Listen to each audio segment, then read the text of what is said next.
Hi everyone, John Nix here with your daily news fix for August 15, 2014. I've quietly observed the rioting in Ferguson, Missouri, and the only thing I've found very odd is how long it's lasted. In 2012, the population in Ferguson was 21,135, with a mean household income of about 36,000. The racial breakdown was 65% black, 31% white, and 4% other. Real estate value and home sales have dropped about 30% over the past 5 years. The stats for Ferguson are almost a mirror image of Kinston, North Carolina, where I live with my family. Even the crime rate over the past 12 years has dropped significantly, as in Kinston. So I can identify with the demographics and some of the issues that we face in our communities.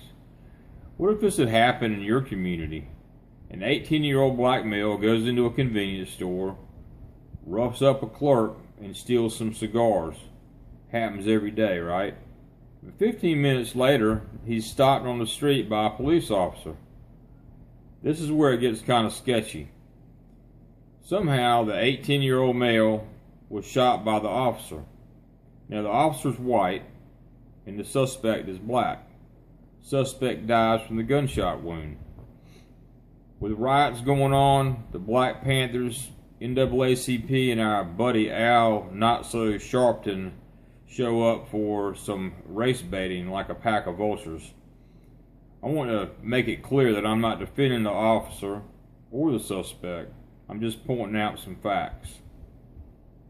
Now, the next thing you know, after 3 days and nights of rioting, with militarized police firing rubber bullets and tear gas into the crowd, the governor changes command.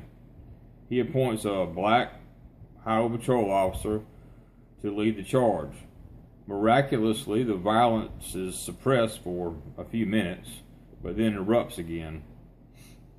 Now, turns out this whole thing happened because of social issues, right? And including a mostly white police force and problems with the quality of poor schools. Sure it did, liberal media. That's what they're reporting. Have to blame it on something, right?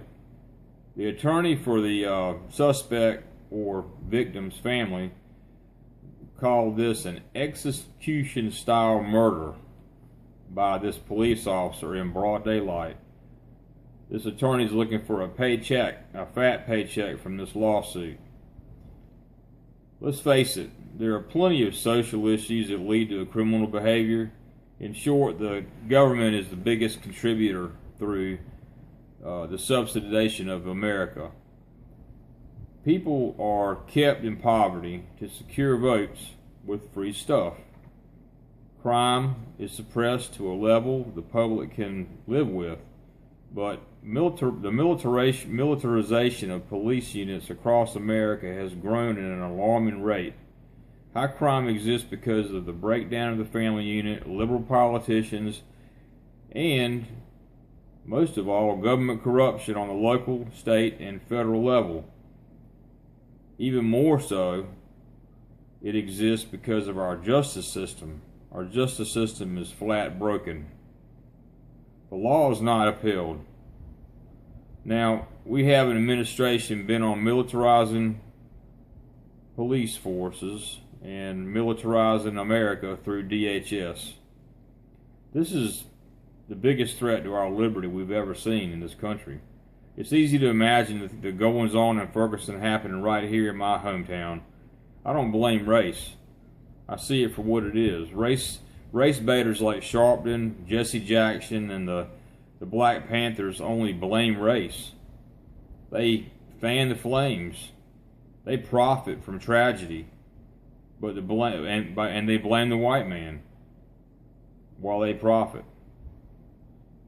They are the modern day slave masters, and the slave masters are puppets to the political injustice.